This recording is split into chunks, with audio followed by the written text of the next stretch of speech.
बड़ी लकीर खींचते ही वो लकीर छोटी हो गई, कुछ छुआ भी नहीं उसे। ठीक यही हम कर रहे हैं हिंसा में, उल्टे तरह से। हम भीतर बहुत छोटे हैं।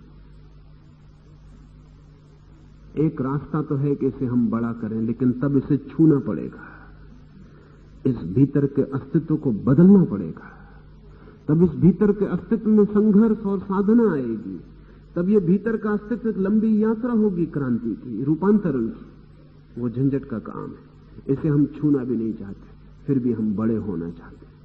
फिर भी अहंकार चाहता है मैं बड़ा हूं। तो एक सीधा उपाय है, दूसरे को छोटा कर दो। इसको छुओ ही मत, इस भीतर की बात ही छोड़ो, इस आत्मा वगैरह की झंझट में मत पड़ो। दूसरे को छोटा कर दो। दूसरा छोटे ही आप बड़े मालूम पड़ते। सारी हिंसा का रस दूसरे को छोटा करके खुद को बड़ा अनुभव करने का रस। आप बड़े होते नहीं। वो बीरबल ने भी अकबर को धोखा दिया, आप भी धोखे में पड़ मत जाना। वो लकीर उतनी की उतनी ही रही, जरा भी छोटी बड़ी नहीं हुई। लेकिन नीचे एक बड़ी लकीर खींच देने से वो छोटी दिखाई पड़ने लगी, छोटी हुई नहीं। अपीयरेंस, सिर्फ भास हुआ, वो छोटी हुई नहीं, क्योंकि वो उतनी ही है। और उस लकीर को कोई पता भी नहीं है कि वो छोटी हो गई। कैसे पता होगा? वो तो आप जो बड़ी लकीर नीचे देख रहे हैं। इसको जो लोग दृष्टि और प्रकाश के संबंध में खोज कहते हैं, वो दृष्टि भ्रम कहते हैं। बीरबल ने धोखा दिया, ये दृष्टि भ्रम है। लकीर उतनी की उतनी है। अकबर धोखे में आ गया। वो धोखा क्यों पैदा हुआ? एक बड़ी लकीर दिखाई पड़ने लगी, तुलना पैदा हो गई। वो छोटी लकीर छोटी दिखाई पड़ने लगी इस बड़ी की तुलना में। लकीर उतनी ही है। अकबर धोखे में भला आ गया हो, आप धोखे में मत आ जाना। क्योंकि जब आप दूसरे को छोटा करते हैं, आप बड़े नहीं हो रहे, आप उतने के उतने। और डर तो यह है कि उपाय नहीं है। इसलिए जिस आदमी के पास जाके आपको लगे कि वो आपको छोटा कर रहा है, वो आदमी बड़ा आदमी नहीं होता। आइंस्टीन के संबंध में सीपी स्नो ने लिखा है कि मैं दुनिया के बहुत बड़े बड़े लोगों से मिला, लेकिन आइंस्टीन की जो बड़ाई थी, जो बड़प्पन था, वो और ही है। क्योंकि उसके पास जाके ऐसा लगता था कि हम बड़े हो गए। उसके पास होने में ये बात ही भूल जाती थी कि दूसरी तरफ आइंस्टीन है। वो इसका मौका ही नहीं देता था कि पता भी चले कि दूसरी तरफ आइंस्टीन। और आइंस्टीन बुद्धि के हिसाब से तो बेजोड़ था ही। एक बहुत बड़े विचारक ने, जोरेफ ने सुझाव दिया कि अब हमें दुनिया का जो कैलेंडर है वो आइंस्टीन के हिसाब से चलाना चाहिए। Before Einstein, after Einstein. Einstein के पहले की घटना और आइंस्टीन के बाद की घटना अब आइंस्टीन से ही नापी जानी चाहिए। वो लकीर बन जानी चाहिए बीच की। उसके सुझाव में जान है। आदमी इतनी बुद्धि का कभी हुआ नहीं। लेकिन स्नो कहता है कि उसके पास बैठ के पता ही नहीं चलता था कि आइंस्टीन के पास बैठे। ये तो जब उसके घर से लौटने लगते थे तब ख्याल आता था किससे मिलकर लौट रहे, और उसने ख्याल भी ना होने दिया। और उसके पास होकर लगा कि हम बड़े हो गए। जब आप दूसरे को छोटा करते हैं तब आप बड़े तो हो ही नहीं सकते, छोटे जरूर हो जाते। लेकिन भ्रम पैदा होता है, दृष्टि भ्रम पैदा होता है। तो हिंसा का मजा एक है, दूसरा छोटा किया जा सके, हराया जा सके,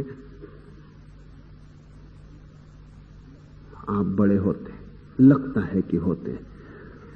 अगर दूसरा बाधा डाले तो मिटा दिया जाए, तब आपको लगता है कि आपके पास परम शक्ति है, आप मिटा भी सकते हैं। ध्यान रहे, एक दूसरा भ्रम पैदा होता है। जो लोग भी मिटा सकते हैं वो सोचते हैं कि शायद वो बना भी सकते हैं। जब मिटा सकते हैं तो बना भी सकते हैं, तो वो भी भ्रम है। आपकी मिटाने की ताकत आपके बनाने की ताकत नहीं। मिटाना आसान है। मिटाने काम बच्चे भी कर सकते हैं, मूढ़ भी कर सकते हैं, पागल भी कर सकते हैं। बनाना बड़ी और बात है। हिंसक मिटाने में सोचता है कि कुछ बना लिया उसने, कुछ करके दिखा दिया। क्या करके दिखाया? मिटाया है। मिटाना कोई कृत्य नहीं है, बनाना। लेकिन भ्रम पैदा होता है कि जब मैं मिटा सकता हूं तो मैं बना भी सकता हूं। मनस्विद कहते हैं कि दूसरे को मार डालने में आदमी को एक भरोसा आता है कि मैं मार सकता हूं तो मुझे कोई नहीं मार सकेगा। एक आदमी अगर लाखों लोगों की हत्या कर दे तो उसे ऐसा लगता है कि अब मुझे कौन मारने वाला है, लेकिन वो मौत आते वक्त ये नहीं पूछती कि आपने कितने लोगों को मारा था। उससे कोई अंतर ही नहीं पड़ता। आपका मरण धर्म स्वरूप मरण धर्म ही है। हिंसा पर खड़ा है विजय का सारा आधार। हिंसा कुरूपता है। इसलिए लाओस से कहता है विजय में भी कोई सौंदर्य नहीं है, और जो इसमें सौंदर्य देखता है वो वही है जो रक्तपात में रस लेता है। लेकिन आदमी है बेईमान, और आदमी की सबसे बड़ी बेईमानी है उसकी रैशनलाइजेशन करने की क्षमता। वो हर चीज को बुद्धियुक्त कर लेता है। इसे थोड़ा समझ लें, क्योंकि आदमी की बुनियादी बेईमानी है और हम सब उसमें कुशल हैं। हम जो करना चाहते हैं उसके आसपास हम बुद्धि का जाल खड़ा कर लेते हैं। अब तक ऐसा ही आदमी सोचता रहा है कि वो जो भी करता है बुद्धियुक्त ढंग से करता है, लेकिन ये झूठ है। वो करता पहले है, करने के कारण बुद्धि में नहीं होते, करने के कारण अचेतन मन में होते। लेकिन आदमी ये भी मानने को तैयार नहीं है कि मैं बिना बुद्धि के कोई काम करता हूं, इसलिए करता है किन्हीं और कारणों से, दिखाता है कोई और कारण। इसे हम जरा समझें। आप घर में बैठे हुए, आपको देख के कोई कह सकता है कि आप किसी न किसी पर टूटने की तैयारी कर रहे हैं। आप हालांकि आराम कुर्सी पे बैठे, लेकिन कुर्सी आराम कर रही, आप नहीं कर रहे हैं। आपके ढंग से दिखता है कि आप तलाश में, आप शिकार की खोज कर रहे हैं। कोई भी आपका निरीक्षण कर रहा हो तो पहचान सकता है कि आप तैयारी में, हालांकि आपको भी बिल्कुल ख्याल नहीं खुद भी, लेकिन आपके भीतर भाप इकट्ठी हो रही है। जल्दी ही आपकी भाप फूटेगी। आपका बच्चा स्कूल से चला आ रहा है दिन भर की मुसीबत झेल के, क्योंकि शिक्षक से बड़ी मुसीबत और क्या हो सकती। अपना बस्ता टांगे हुए जिससे सारा संसार का बोझ उठा रहा है अकारण, उसी को समझ में नहीं आ रहा कि क्यों वो चला आ रहा है। आपको दिखाई पड़ता कपड़े पे दाग लगे, स्याही डाल दी, या शर्ट फट गया, या पैंट पे कीचड़ पड़ी, आप टूट पड़े। आप यही कहेंगे कि बच्चे का सुधार करना जरूरी है।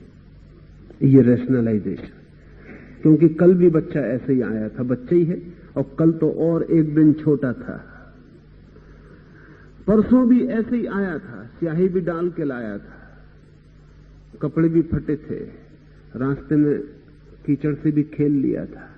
परसों भी ऐसे ही आया था, लेकिन तब आप भीतर क्रोध से भरे नहीं थे। आज क्रोध तैयार है। कल भी इसी पत्नी ने भोजन बनाया था, और जैसा वो सदा जलाती है वैसा कल भी जलाया था। आज भोजन बिल्कुल जला हुआ है। आज आप थाली फेंक देंगे और आप ये कहेंगे कि ये भोजन मैं कब तक खाऊं? अगर यही भोजन खाना है तो जीना बेकार है। लेकिन कल भी आपने यही खाया था, परसों भी खाया था, और जिस दिन पहले दिन ये पत्नी आई थी उस दिन तो आपने कहा था स्वर्ग है तेरे हाथों में, और जो तू छू देती थी अमृत हो जाता, और उस दिन ये ऐसे ही जला हुआ था। अब तो अभ्यास भी अच्छा हो गया है इसका, तब और भी जला हुआ था। लेकिन आज आप टूट पड़ेंगे। आप हालांकि यही कहेंगे कि कब तक कोई ऐसा भोजन कर सकता है? आखिर भोजन तो आदमी को ठीक मिलना चाहिए, लेकिन आप भीतर देखें तो ये रैशनलाइजेशन है। आप युक्तिपूर्ण बना रहे हैं एक घटना को जिसका युक्ति से कोई भी संबंध नहीं, कोई संबंध नहीं। एक स्त्री आपको दिखाई पड़ती और आप प्रेम में पड़ जाते, फिर पीछे आप कहते हैं कि उसकी नाक ऐसी है कि मुझे बहुत प्यारी, कि उसकी आंखें ऐसी हैं कि मुझे बहुत प्यारी। लेकिन ये सब रैशनलाइजेशन, क्योंकि जब आप प्रेम में पड़े तो न तो आंख का आपने विचार किया था और न नाक का आपने विचार किया था। ये तो पीछे से सोची गई बातें। आप कहते हैं वो सुंदर है इसलिए मैं प्रेम में पड़ गया, लेकिन मनस्विद कहते हैं कि आप प्रेम में पड़ गए इसलिए वो सुंदर दिखाई पड़ रही, क्योंकि वही स्त्री किसी और को सुंदर नहीं दिखाई पड़ रही और किन्हीं को वही स्त्री कुरूप